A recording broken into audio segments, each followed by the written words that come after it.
Hey, mamas, welcome back to Mama Needs Some Coffee. And with me is our very special guest, Lauren. We traveled here to Iconic Coffee. It's a local place in New Jersey, in Hackensack, New Jersey. As you can see, we're eating right. We have these fancy coffees, but we're also really excited to dive into postpartum mental health and also just checking on how Lauren is doing. So, Lauren, how you doing, Mama? I'm good. I'm good. I'm happy to be here with you. Yes, yeah. We haven't seen each other in so long. In decades.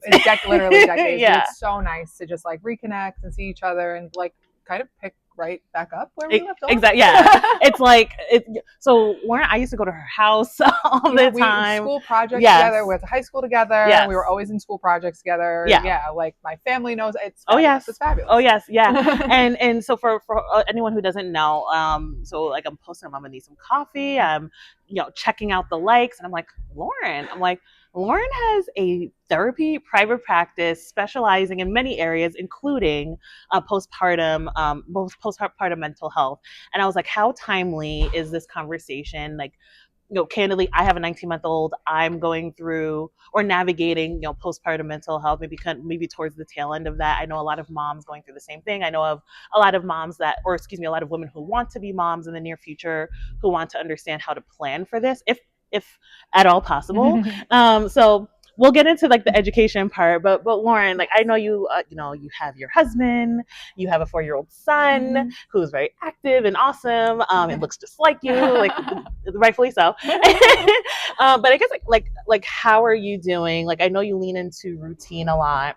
You have a lot of patience, but I guess like how are you navigating not only motherhood, wifehood, work, but also just being like your own woman? Yeah. No, and I think it's a really good question, especially one that a lot of moms I think can struggle with. Mm-hmm. And I think the patience thing I'm still every day working on. Sure. Yeah. It's difficult, but I think my son is a little bit older. He's 4 years old now. He just turned 4 in March. Yeah. And it has gotten easier in that sort of regard. Like he's much more independent now. Yeah. He's potty trained. Thank everybody. And yeah. So it is a lot different. There is, he still needs me. He's always going to need me, but it does come in a different way. And I think that independence that he's gained has really helped open up my time, like back to myself. Good. Yeah. Because, when he was first born, I really struggled with like the lack of sleep, and that just like, it killed me. Yeah. And, it was really hard for me to just feel like, I could even have a sense of who I am. What am I doing? I poured everything, into him, as I think a lot of new moms do. Yeah. But finding that sense of routine again and, being able to fill like my cup as Lauren, not just as wife, mom, business owner, therapist, like has been really beneficial. And I've been able to see that change over the years. And I think that's a big thing too. Yeah. Well, I want to unpack that. So, we talked about wanting to spend more time on you. Yeah.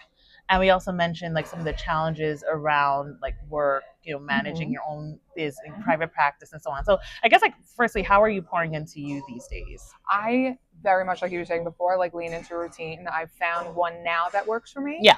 I talk a lot about that with, with moms too, of like, well, I used to be able to do XYZ. I'm like, yes, so did I. But if I compare pre-mom, pre-baby, pre-wife to, self to now, I'm going to be disappointed all the time. Yeah. It's a totally different life. Yes. So I can't really necessarily expect the same thing out of that version of myself now. It wouldn't fit. So I think part of this is really like meeting yourself where you are now. So right now, what works for me specifically is, my husband's alarm during the week goes off at 5. I'm up quickly after him. I have the time to kind of get myself together. I work out. I walk on my walking pad. I do like a quick little at-home routine. I have time to like make a coffee, greet the day calmly and slowly. Yes. Sometimes I play some jazz music on my little Echo device in my kitchen. Just something calm. Yeah. To really kind of get the day going. And then once my son is up, it's like, he wakes up running. So then it's just like, go, go, go. So it's helpful for me to have that time in the beginning. Yeah. And now he's in daycare full time. Well, it's a little preschool. Yeah. But, so I drop him off like, by 8 o'clock every morning, and then my day doesn't start till 9. So I still build in another hour for me to, kind of get home and get myself ready for the work of the day. The other work of the day, right? The non-mom work of the day. Yes. Yeah. And then get that going. So that for me has been really helpful. I think it helps me to set those expectations for myself and lean into that routine. Yeah. It helps. Wait, so, okay, you mentioned so one thing I really enjoy about this, chat series is, when we're prepping, I'm like, hey, mama, like, what do you need these days, right? And so, as you can hear from Lauren's routine, she's all about like Zen, peace and quiet. Peace You and know, quiet. no, The Zen we're working on. Zen the is peace we're and quiet is helpful. we're peace and quiet. We're working towards the Zen.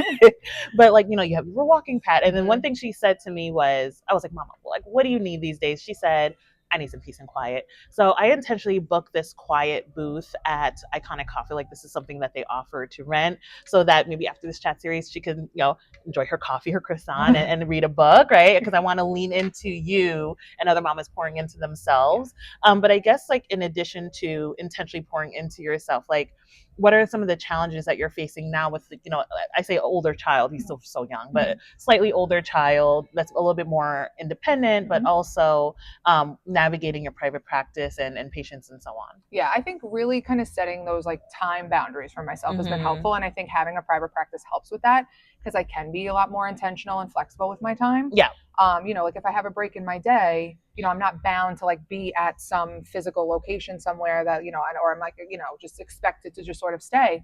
I can take that time to like sit and read my Kindle. I can take that time to, go outside and do some yard work. I can, I can really be flexible. I just recently changed my schedule because my son started T-ball and his practices are Thursday nights. So I was like, well, then I don't work on Thursday nights anymore. I want to go to practice. Yeah. So having the ability to just do that was the whole point essentially, like to really give myself that, and there's certain nights that I do work late and there's certain nights that I absolutely don't, so just having that kind of structure for myself and sticking to it helps. Because I think it is easy when you have your own business to be like, oh, I'll just do like a little bit more. Like what's one more? Yeah. And I do fall into that sometimes, I will be honest. But for the most part, like really if it comes around like, my home life and my son, like that's kind of like a hard line for me that I try to draw. So you're in that territory of motherhood where the kids have, or the child has activities, oh, yes. right? He does a ninja class on Friday afternoon. So I end work, I pick him up, we go to ninja. Yeah. He loves it. It's fantastic. They just run around. I mean, again, it's the perfect little boy activity. And then T-ball just started. So now he has practice on Thursday nights and his games are going to be on Saturdays. So, and we want him to be involved. We want him to do things, it's great. Yeah. But again, with that comes like, we have to then manage our schedules, right? So trying to fit it in again as best we can, I think is the goal, like not expecting again, leaps and bounds and, too much of ourselves, just like, okay, well, like if these are the things that like kind of anchor our routine and our schedule, then how do we work around it? And in that working around it, how do we build it to just be, again, as beneficial, as effective, as fruitful as we can? For everyone. Yeah. So, we talked about, leaning into peace and quiet, not being at Zen yet, right? So I maybe this is a double question. Yeah. So, you have that newborn phase, which has some challenges. You have, the infant, the toddler phase. Now we're in like, big little kids, activities. I guess like throughout each part, have you taken it, as is and navigated like based on what was in front of you, or would you say like, oh, this part was way more challenging than XYZ part? Yeah, no, that's a really good point. I think for me specifically, when I was in like that early postpartum, I felt like I didn't know like what day it was, what was going on. Yeah. I did really struggle with like just a lack of sleep. I was, trying to breastfeed. He wasn't latching. I was pumping and then he was getting formula too. And it was just, it was a real and wholly like crazy shift for me. And it's, I think one that's really difficult to, you can't like we were saying before, like prepare for it. Like that's something that, you don't know how to do it until you have to do it, kind of a thing. Like you can talk about it, you can think about it, but until you're in it, like those shoes are on and your mom hat is on and you like have to be in it. Yeah. You don't know really what that's like. Yeah. And there are a lot of differences and nuances for each, from mom to mom 100%. But I think at the core, it is just like this huge just identity shift. Yeah. I think that's a big thing. So I think for me in the initial postpartum, I couldn't see it for what it was. I was really like, that was super foggy for me. I think looking back, I think I do have some, I don't know if regret is the right word, but I look back and it's a little bittersweet. I'm like, I wish I did maybe appreciate that a little bit more. I fell into that. Like, I want this to be over. Like, I want him to sleep. Right. Like, I want to fast forward, it was really hard. Yeah. And then once I got there, I was like, oh, but like, he was so little and he was so cute. So it's hard. I mean, it's not, you can't win-win. Yeah. It's that there's this whole trope, like, well, you want to have it all. I do want to have it all, but I don't think we get it all at the same time. Yeah. Yeah. Some of it comes in phases. It's like a slow rollout. Yeah. But it is, that initial postpartum, that first 6 months is much different than, when, they are a toddler and they're learning how to like walk and get around. And not a litlittle kid. Oh my God, it's like light years from what it was, you know? So it does, it is ever changing. Yeah, it's tough. I remember going through, because, I think, since I've known Lauren, she's always been very organized and very driven, which I've always like admired and respected about her. Yeah, yeah.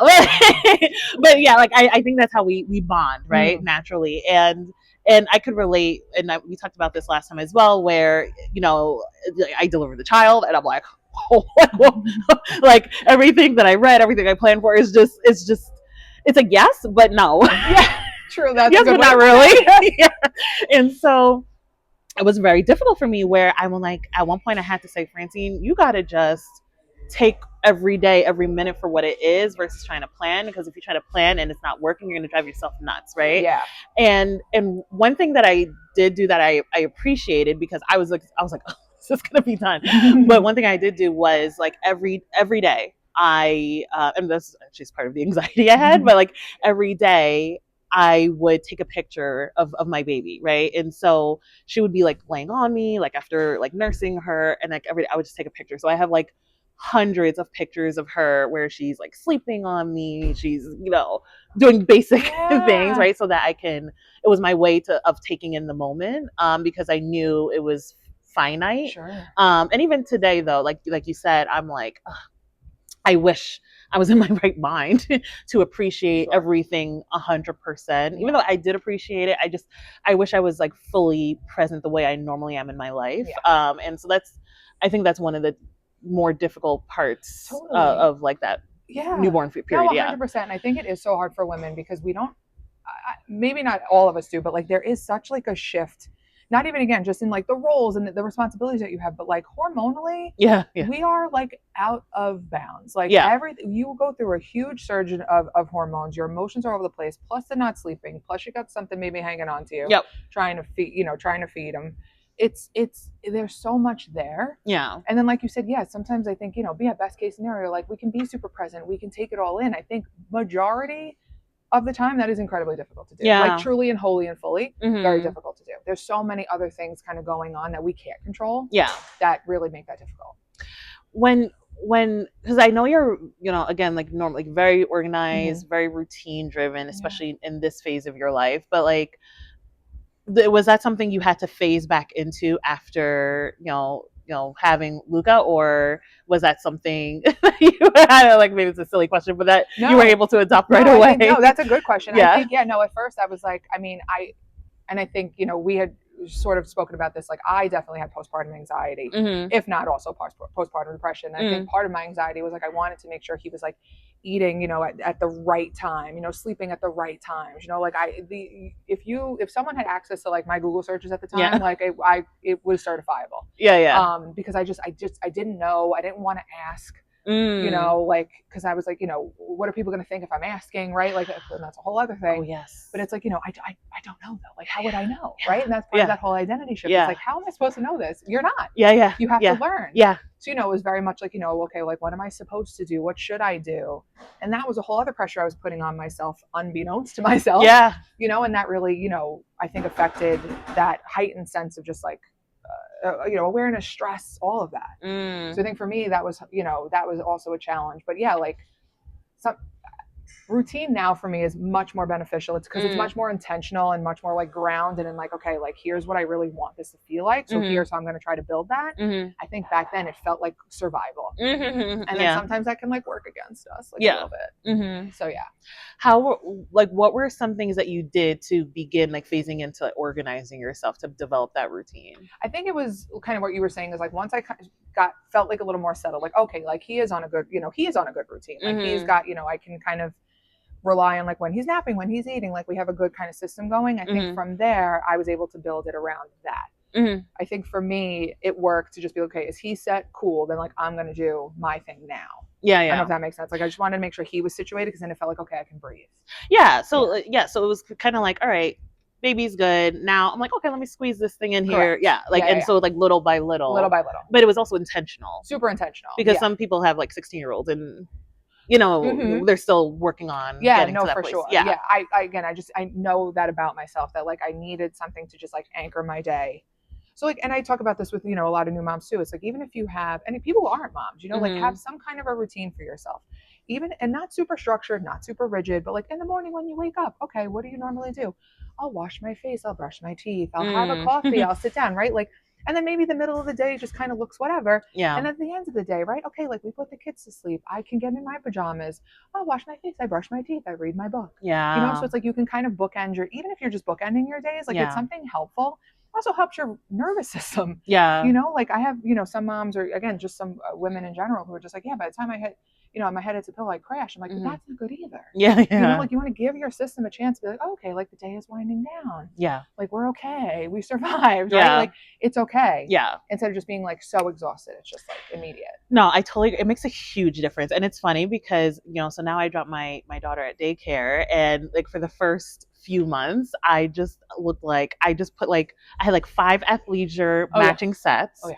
I would splash color on my face, get this child a day, and she would look phenomenal. I would look like a dust bunny and like get this child a daycare. And now these, because I'm like, not like you, I'm kind of squeezing in things here and there. Like, oh, like she usually wakes up at 7. So at 6, I'm up, I'm getting myself ready. Now I go for walks. Like before, it was just getting myself ready, right? And so these days they're like, oh, mom, like they're like shocked. Like I can see the shock on their face when they see me, because I make effort to look like something. You get the different. There's like the morning the morning drop off look, where like some days it's like, okay, you're right, yeah, she's clean, but like she's not put together. Is she? But then like, the after, like by the Friday afternoon, I'm like in a full outfit. Maybe I have like a face, a hair, and they're like, hi. I'm like, yeah. Oh yeah, right. She can do it. She just doesn't do it a lot. Sorry, do I know you?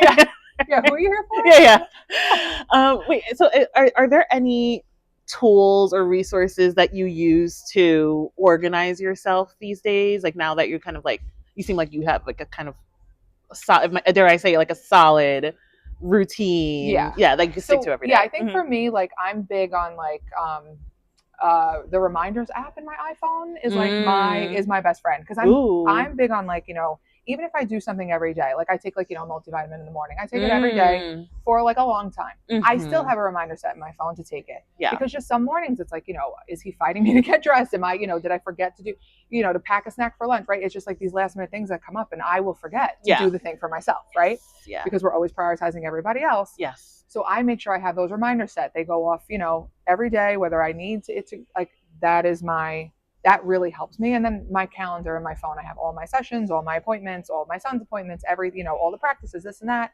We have a nice whiteboard calendar on the fridge. Yes. Like everything is cross-referenced. Yeah. So it works. And again, nothing, it's that helps again to give like a kind of set, like, okay, like here's at the very least what's happening. Yeah. And if we have to change, we make it work, things like that, that's fine. Yeah. But I think that for me is really helpful. Like using those, like even again, tools, super accessible tools, everybody has it.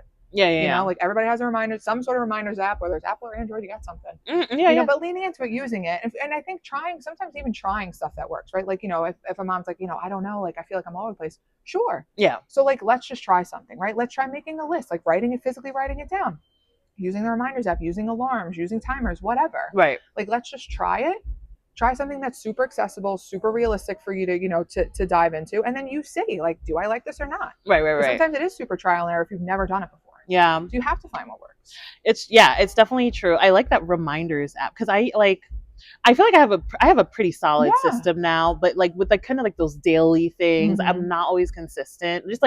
Just daily, maybe self-care, whatever, right? And so I sometimes I'll put like the alerts app, but probably the reminders app might be a little better. For me, it's like if it pops in my head, I'm like, let me just do this now. Let me take 30 seconds, if that. Yeah. Put it in, set a day and time for it to go off, and then like future me thanks me. Yeah. I like that.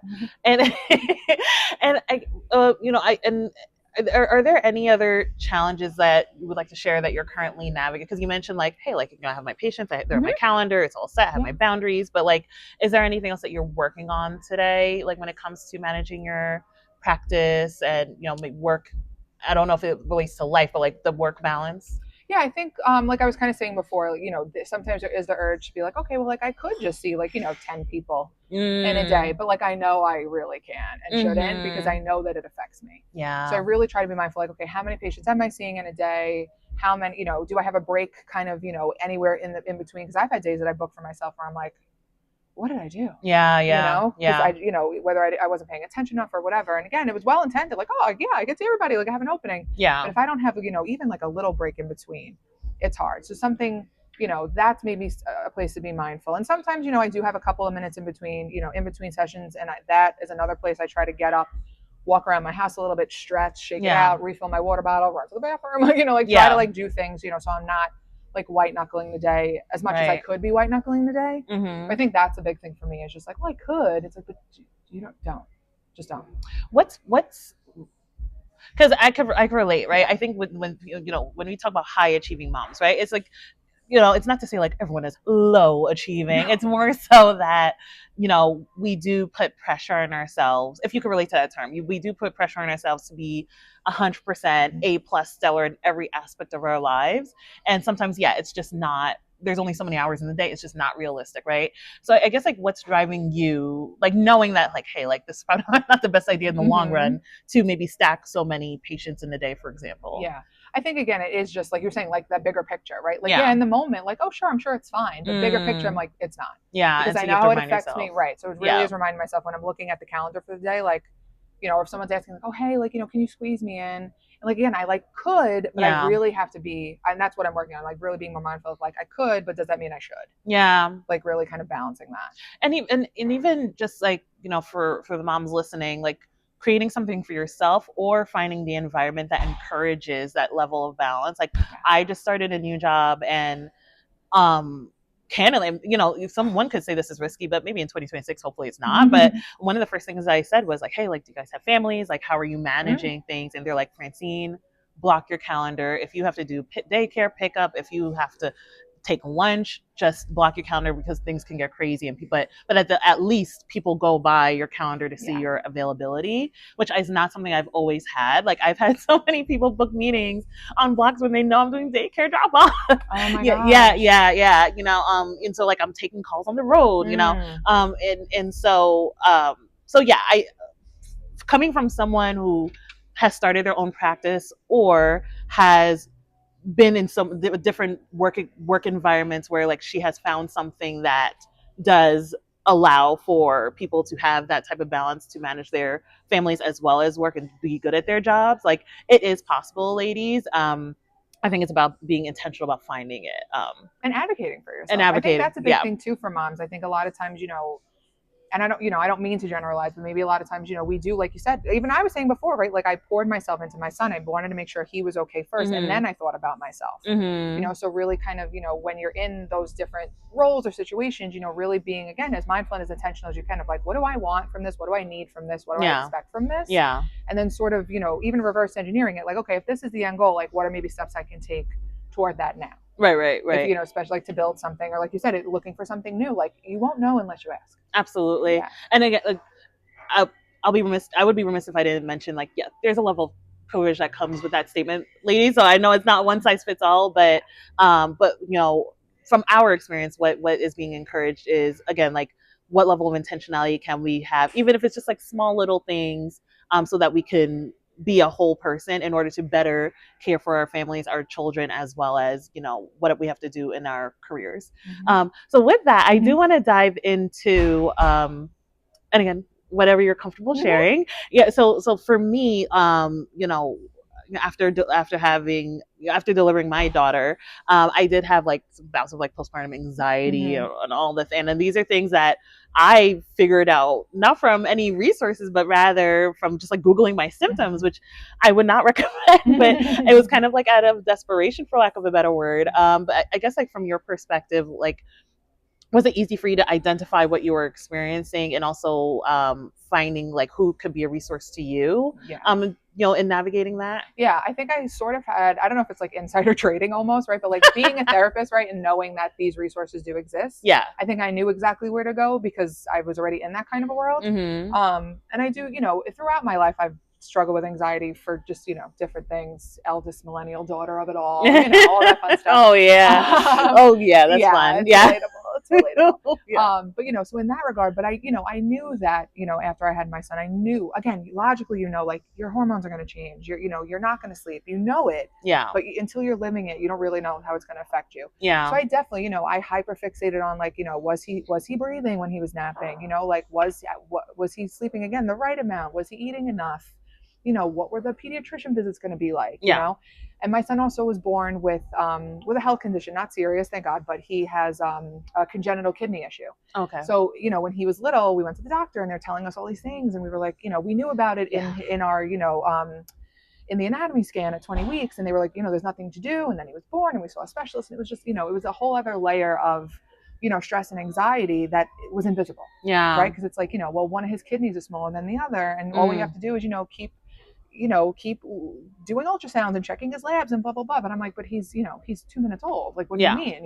Yeah. So that was like an added stress that I think definitely, in looking back, in hindsight, obviously being 2020, I was like, oh, that added a whole level to this that like maybe I didn't even recognize at the moment. I thought it was just like the normal postpartum. But postpartum depression, postpartum anxiety, postpartum PTSD, postpartum OCD, like super common. Yeah. I mean, postpartum depression is 1 in 7 moms. Postpartum anxiety is 1 in 5 new moms. Yeah. And I think it's definitely, I mean, women's health, not even mental health, women's health in general is under study. That's all there's Hello.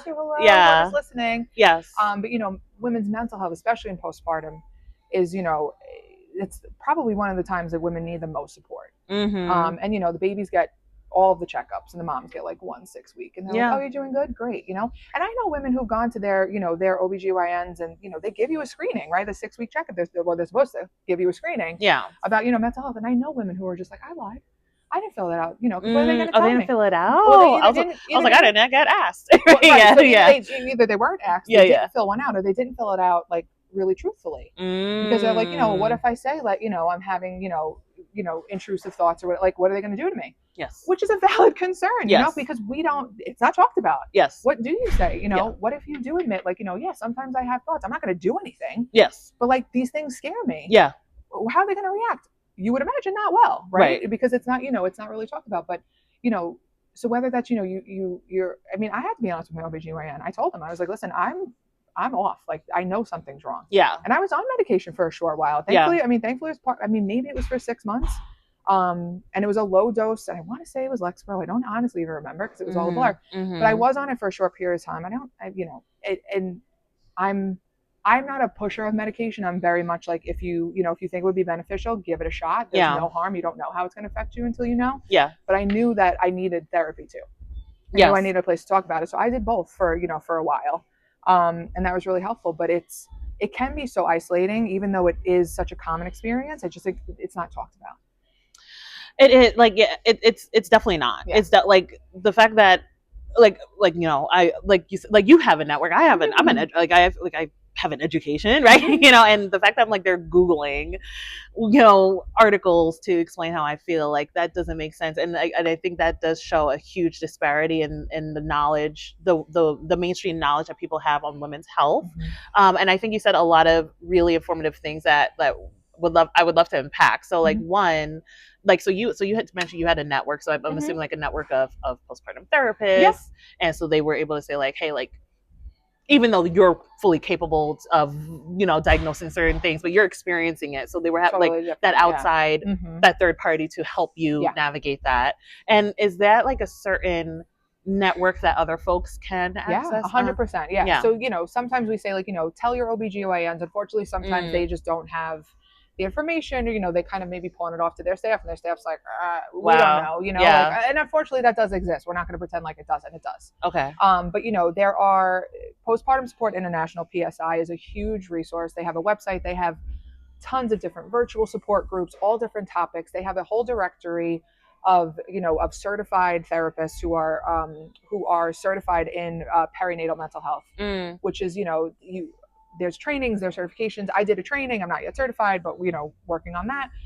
But they have a whole directory. You can use platforms like Psychology Today. You can search for therapists. You can put in filters for like postpartum, postpartum fertility, women's health. There's all these things to try to find, really specific providers for what you're looking for. Yeah. They do exist, and if you use a midwife or a doula, I'm constantly trying to network with midwives, doulas, OBGYN practices. I recently networked with a pelvic floor therapist. Right.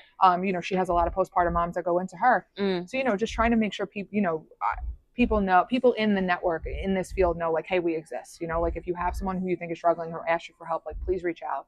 Because even if it's not me specifically, like, I want to guide them in the way that, so they can find who they really do need. Yeah.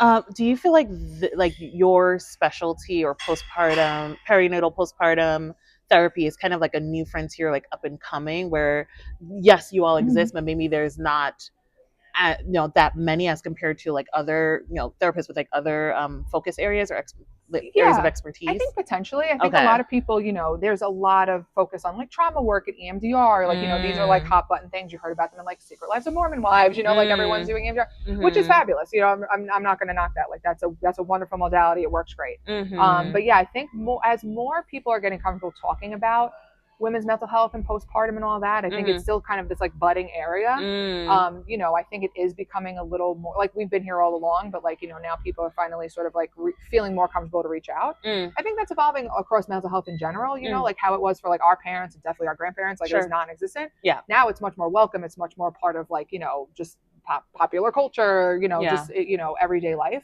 So I think that has helped. I think there's obviously, again, like leaps and bounds to go. Yeah. But I think it is something that has really evolved in a positive way. So from your experience, is it not always a requirement for an OBGYN, PCP, maybe even pediatrician? Because I know like the only person that asked me house was my daughter's pediatrician. But is that not always a requirement of these doctors to ask women after delivering? I don't know requirements specifically. I think it is, again, sort of already built into like the check-in process. I think the thoroughness of that is always incredibly questionable. Right. Like, hey, here's here, fill out the questionnaire, but like whatever you answer, like that's what we're going off of. So you put like everything's great, we're not going to pry. Yeah. Whereas if you see me and I got bags under my eyes and my hair's not, and I obviously haven't showered and I'm leaking, maybe you ask. Maybe just check in, right? Not in a judgmental way, but like, are you actually, how are you? Yeah. Are we good? Like, how are things? Like, what's happening? It's the bedside manner. It's the empathy, which it could ebb and flow based provider on to provider. Yes. Yeah. I guess when going to the resources that you listed earlier, like, I guess like, are there any questions? And this is a listener question. Yes.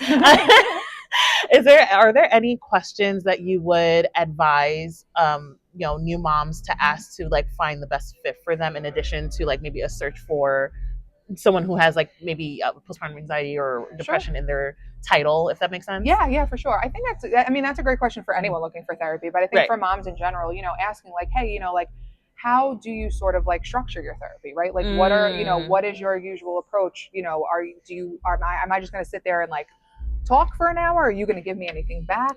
Because I've had people reach out to me and they're like, I don't want to just talk. Like, I need someone to talk back. And I'm like, I do that. Like, I can't, I want to ask questions. I want to explore. I want to be like, well, wait, you said this, but what about this? And, and try to, connect some dots here that maybe we can't connect ourselves. Yeah.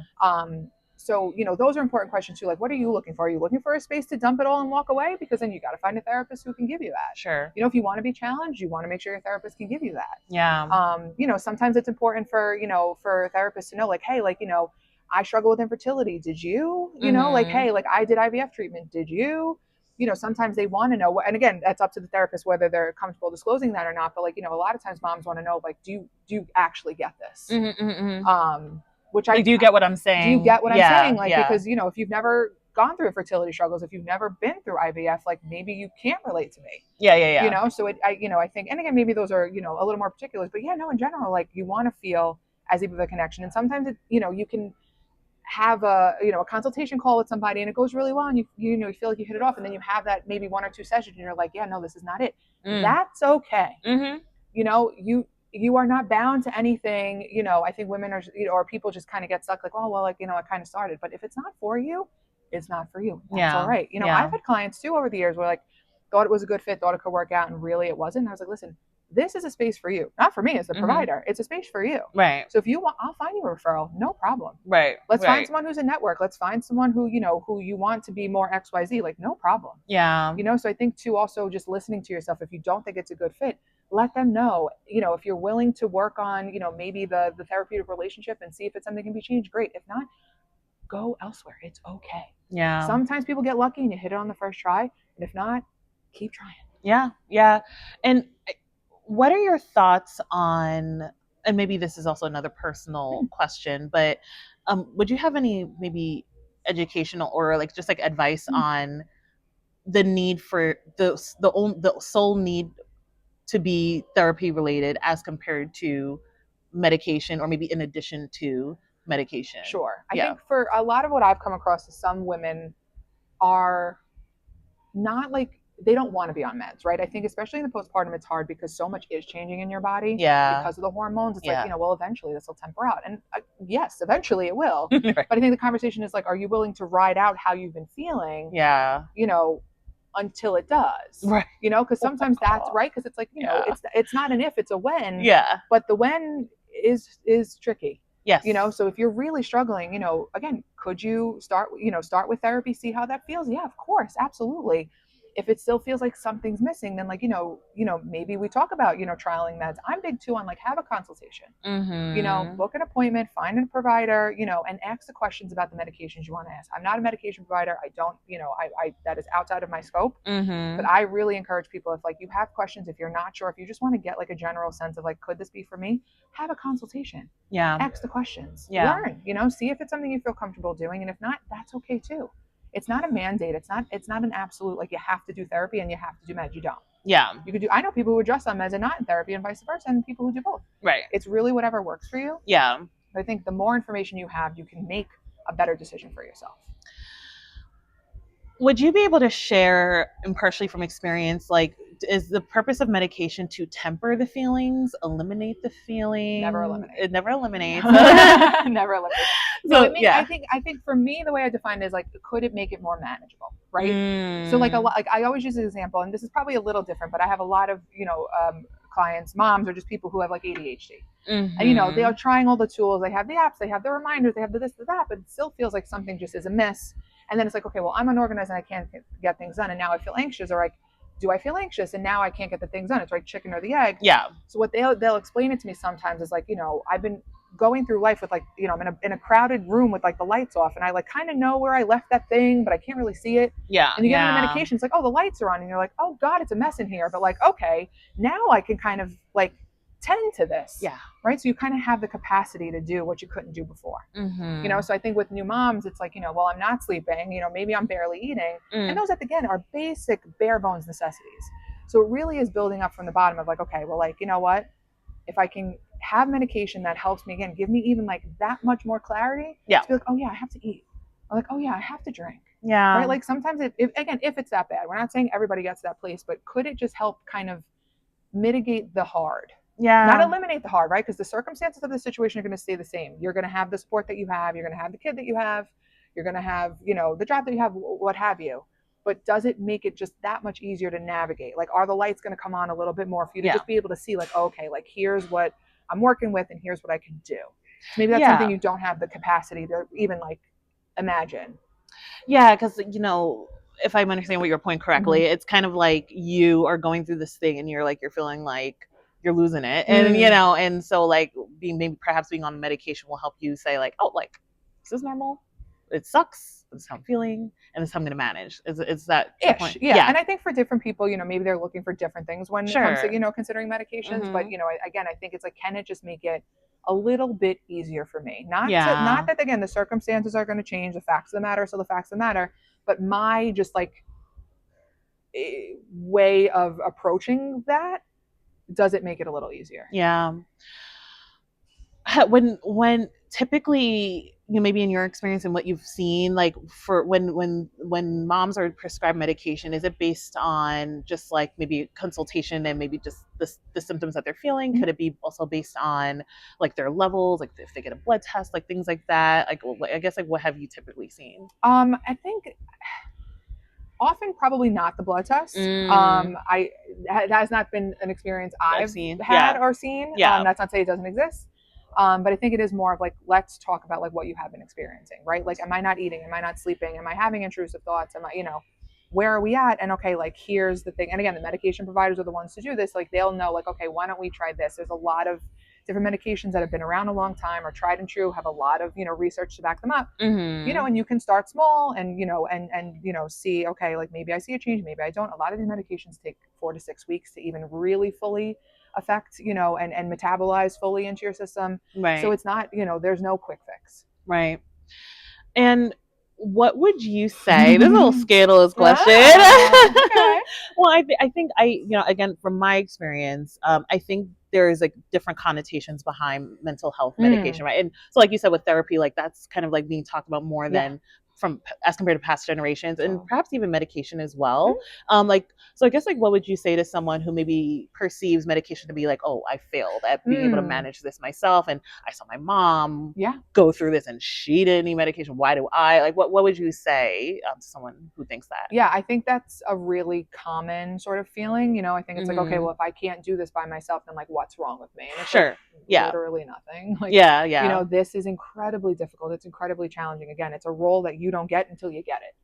And it's very, and different people have different experiences with it. Some people, they act like it's a shoot in the breeze, and other women are really like white knuckling it. And I think all are okay. I think for you, specifically for you, again, checking in on like, okay, well, like, what does it feel like for me? Does it feel like I really do need the help? And am I making it worse by like ignoring that fact or pushing it off for myself? Right? Like, am I making it worse? Yeah. And trying to be really honest about that. I think there is a lot of shame that comes with that. Again, like oh, I should just be able to do this. Yeah. And it's like, okay, but like, if you can, right? Because should is a judgment word. Sure. Right? Like, oh, I should be, okay, but if you're not, then why are you torturing yourself? Essentially, right? Like, what are we doing? It's hard enough. Well, I should torture myself, right? Like, Lauren. Yeah. Yes. When you put it like that.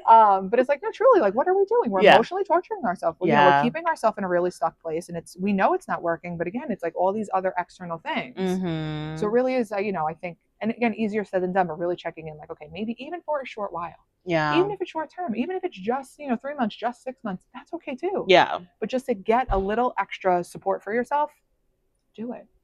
Yeah. And I like I will, so someone, in addition to what you're saying, like someone gave me this feedback, because like these are things like I'm always like kind of I'm processing myself, right? I'm not an expert, guys. I am not a momfluencer. I'm not pretending I have it all figured out. Lauren is the expert here. But someone put it as, rather than thinking about it as a failure, it being like a privilege. Like, you have the privilege to have insurance or the financial ability to pay for a therapist, to explore medication and get the help you need, versus having to white knuckle it, or even, like, for lack of a better, or not even lack of a better word, but to put it simply, like putting yourself through emotional torture for X number of years. So, hopefully this guidance and insight helps others, like it's helping me right now, like, candidly. And I guess one of my last few questions is, as like kind of we're going through that process of navigating medication, navigating therapy. Sorry, I'm losing my train of thought. Sorry, I'm like, oh my God, that's such good information. I guess, like, what are the risks of keeping things as is and white knuckling and pretending everything is fine, or perhaps like maybe you feel like things are fine, but you're not really addressing the root cause of the issue. Yeah. Well, I think that's what we were saying, just a bit ago. It's like, am I making it worse by pretending this isn't affecting me, right? Am I making it worse by just saying like, oh, it's fine, everything's fine, and like really not being wholly honest, whether that's with yourself, with others, right? Like, there's this like performative nature to this. And it's like, again, is that just not helping? And I think what you were saying too, like, and it's not to say like, oh, like I'm either really struggling or everything's going great. Like, it can't be all black or white. Right? Yeah. I think that's a big thing I work on with moms too. It's like, you can be grateful and acknowledge that this is probably one of the hardest things you've ever done. Both things are true at the same time. That's okay. It's a privilege, and oh my God, like, it's a lot. Yes. 100% yes. Yeah. And I think if you give space to those two things, I think sometimes the people fall into like, well, it's either this or that. No, it's both. It's all of it. Right. It is all of it. So I think embracing all of it sometimes can sort of mitigate that, right? Like, the one or the other, the black or the white, the all or nothing. Like, you gotta, it's usually not totally true. Yeah. Yeah. Lauren, I love this. I guess what I want the listeners to hear is like if they ever want to work with you, because you said you're licensed in a few states. I am. So maybe we could talk about like where you're licensed, what your general approach is. I know you touched on it, like you're there to listen and you're also there to push back. But if you want to shed more light on your general approach to postpartum mental health, as well as how the ladies can reach out to you. Yes. So I am a licensed mental health counselor. I'm licensed in New York, New Jersey, Connecticut, and Florida. My practice right now is fully virtual, so I offer fully online sessions. And yeah, my approach is very like relatable, right? Like I'm a mom too. You know, there is this sort of solidarity that comes with being a mom. You know, again, it's a role you don't get until you get it. And again, we all have different nuances in our journeys of how we became a mom, how we are moms. You know, are we looking to have more children, or you know, how have our relationships or marriages changed? You know, like there's so many things that go into this. So I'm big on like I want to listen, I want to understand like how are you thinking about things, how are you feeling about things, and how are you acting? You know, based on those things. And I think breaking that down and like you said, realizing like, okay, am I falling into all or nothing thinking? You know, am I kind of, you know, not giving myself the fullest picture? You know, because I'll say that a lot to my clients. They're like, well, it's hard, everything's hard. And I'm like, right, but like, what's the other side of that coin? Right. Because it can't be all just this. Right. You know, so, you know, maybe reframing some of those thoughts and, you know, allowing in more of that balanced thinking. Because again, it's not to say it's not one thing, it's all of it. It's all the things. It's all the things. It's all the things. But I think also, and again, the expectations on ourselves. You know, I think we are our own worst enemy in a lot of ways. And really, you know, trying to be kinder to ourselves just on a basic level, right? Like it's hard, you know, like my son wakes up in the middle of the night and he's like, Mom, come lay with me. And I'm like, it is 2 a.m. and I just want to sleep. You know, but I'm like, okay, you know, like some nights I'm like, sure, honey, no problem. Other nights I'm like, no, good night. Scram! Right? No, I was kidding. You know, I'll rub your back and I'm going to go back to my bed. But yeah, some nights I'm like, sure. And, you know, you cuddle in and, you know, and it's all fine. But I think like, you know, just doing our best, right? We cannot do it all. We want to be able to, and I get it. We can have it all, but we can't have it all necessarily all at the same time. I think that's, you know, that's something that can be a little hard. And again, for the women who can, amen. Oh yes. Amen. God to you. Bless you. It's not me currently. But you know, again, it's like I want tending to one thing at a time, you know, building a life that, like you said, we have needs, we have wants, we have expectations. It's, you know, it's good. Yeah. Ground yourself in those and just try your best. Yeah. We're all just trying our best. Yes, truly. we are. Yeah. And where can the ladies reach out to you? Oh, yes. So I'm on Instagram at Growth Mental Health Counseling. I'm also not a mom influencer or a therapist influencer, but like I am trying. So just support. And my website is www.growthmentalhealthcounseling.com. So either one, you can find me. Love it. Guys, I have your questions here. We actually crushed it. Yeah. Like and you know, Lauren, I really want to say like I'm so thankful, like the universe brings things together, you know, and so I'm so thankful that we're reconnecting. I'm so thankful for the information you provided. Like it's helpful for me. I know it's going to be helpful for a lot of people out there. And again, just from one mom to another, I totally agree with Lauren. Like let's be kind to ourselves. Let's be kind to each other. I have a lot of moms talking about, oh, what if someone judges me? Like, if someone's trying to judge you, girl, like, kick them to the curb. Or that. Or let them, and then just move on with your life because this is hard enough. It's so nuanced. We are so blessed, but it is very challenging. But, like, you know, only the strongest warriors like are able to handle these things. That's why it's given to us. So again, thank you all for listening. I hope this was helpful, and we can't wait to chat with you again soon. Bye-bye. Oh my God, that was good.